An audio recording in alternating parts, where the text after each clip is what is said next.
Good morning. Previous lecture में हम लोगों ने कुछ क्वेश्चंस देखे थे जो गंगा नदी से रिलेटेड हैं। कुछ क्वेश्चंस बाकी थे, वो हम आज देख लेंगे। इस लेक्चर में हम उसे कंटिन्यू करेंगे। तो नेक्स्ट क्वेश्चन देख लेते हैं। दामोदर नदी निकलती है, दामोदर नदी कहाँ से निकलती है? तो हमें पता है दामोदर नदी जो है वह छोटा नागपुर के पठार से निकलती है। तो उसका सही आंसर हो जाएगा ऑप्शन बी, छोटा नागपुर। उसके बाद बंगाल का शोक, बंगाल का शोक किस नदी को कहा जाता है? बंगाल का शोक जो है वह दामोदर नदी को कहा जाता है।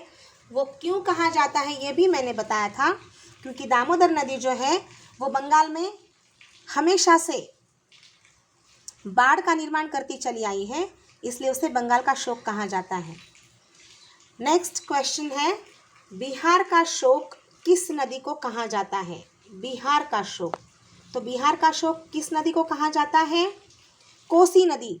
कोसी नदी तो इतना भयानक बाढ़ लेकर आती है। कोसी नदी हर बार जो अपना रास्ता है, अपना रास्ता बदल देती है, और ऐसा है कि अगर नदियाँ अपना रास्ता छोटे से एंगल से भी बदल दे तो वह एंगल आगे जाकर कितना बड़ा हो जाएगा, और वो नदी उस एरिया में जाकर कहाँ बाढ़ लेकर आएगी ये समझ में नहीं आता है। इसलिए ये जो कोसी नदी है, ये नदी बिहार में ऐसे ही धूम मचाती है, इसलिए बिहार का शोक कोसी नदी को कहा जाता है। नेक्स्ट क्वेश्चन है, गंगा की सबसे लंबी सहायक नदी कौन सी है? तो गंगा की जो सबसे लंबी सहायक नदी है वह है यमुना। ये हमें पता है, ऑप्शन ए करेक्ट हो जाएगा, यमुना। नेक्स्ट क्वेश्चन है, यमुना नदी का अन्य नाम क्या है? तो यमुना नदी का जो अन्य नाम है वो है कालिंदी। तो ऑप्शन ए करेक्ट हो जाएगा, कालिंदी। यमुना नदी का जो अन्य नाम है वो है कालिंदी।